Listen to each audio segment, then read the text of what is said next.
जैसा कि अभी न्यूज में हम सुन रहे हैं कि बिहार के अंदर एसआईआर की प्रक्रिया पूर्ण हो गई है। इसी संबंध में इलेक्शन कमीशन ऑफ इंडिया द्वारा बिहार में एक प्रेस कॉन्फ्रेंस आज की गई और उस प्रेस कॉन्फ्रेंस में इलेक्शन कमीशन ऑफ इंडिया ने यह बताया बिहार चुनाव के अंदर कुछ नए इनिशिएटिव इलेक्शन कमीशन लेने जा रहा है, कुछ बदलाव प्रक्रिया के अंदर, कुछ नए सुधार ताकि चुनाव पारदर्शी तरीके से संपन्न हो। तो आइए जानते हैं इलेक्शन कमीशन अब क्या बदलाव करने जा रहा है। नमस्कार दोस्तों, स्वागत है आपका धनुभाई जी चैनल के ऊपर। अगर आपको ये वीडियो अच्छा लगे तो जरूर आप इसे लाइक और सब्सक्राइब कीजिए। तो अभी चुनाव आयोग द्वारा जो नए बदलाव किए जा रहे हैं उसमें चुनाव से पहले क्या क्या बदलाव हैं, सभी बीएलओज की और जो पुलिस ऑफिसर्स होते हैं उनकी दिल्ली में ट्रेनिंग की गई है। यह इनिशिएटिव चुनाव आयोग द्वारा पहली बार लिया गया है। इसी के साथ में चुनाव आयोग ने फैसला लिया है कि बीएलओज के मानदेय को बढ़ाया जाए और उसी के साथ में ईआरओ और एईआरओ इनको भी अब चुनाव कार्य के लिए मानदेय दिया जाएगा, जो कि पहले नहीं दिया जाता था। चुनाव आयोग ने निर्णय लिया है कि अब से मतदाता को उसका वोटर आईडी कार्ड 15 दिन में ही मिल जाएगा और इसी के साथ में बीएलओज को भी पहचान पत्र फोटो सहित जारी किए जाएंगे। इसी के साथ में मतदान दिवस के समय क्या क्या बदलाव किए जा रहे हैं यह भी समझते हैं। अब से बूथ के बाहर मतदाताओं के मोबाइल जमा करने का एक काउंटर रखा जाएगा और मतदान करने के पश्चात मतदाता वहां से अपना मोबाइल प्राप्त कर पाएगा। इसी के साथ अब पार्टीज के काउंटर जो पहले थोड़ी दूरी के ऊपर लगाए जाते थे, जो मतदाताओं को अस्थायी सूची देते थे, तो अब वह 100 मीटर के अंदर लगा सकेंगे। चुनाव आयोग ने यह भी फैसला लिया है कि अब से किसी भी बूथ पर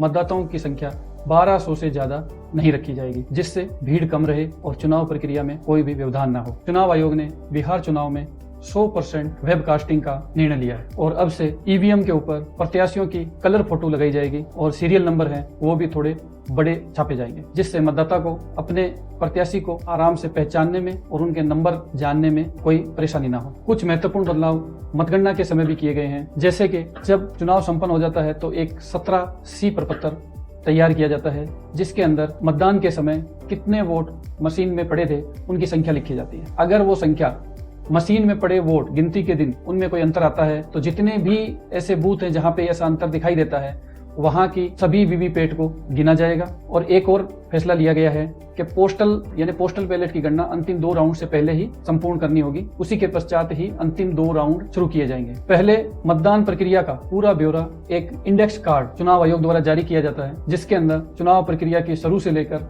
अंत तक की सभी सूचनाएं दर्ज होती हैं। तो अब चुनाव आयोग ने यह फैसला लिया है कि एक डिजिटल इंडेक्स कार्ड चुनाव प्रक्रिया समाप्त होते ही कुछ ही समय में उसे डिजिटल वेबसाइट के ऊपर जारी किया जाएगा। तो दोस्तों, ये एक बदलाव थे जो election commission of India Bihar चुनाव से करने जा रहा है और धीरे धीरे ये बदलाव सभी आने वाले इलेक्शनों पर लागू होंगे।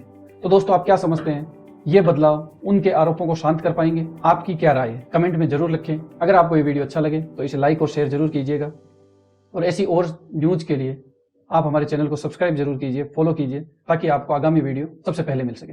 धन्यवाद।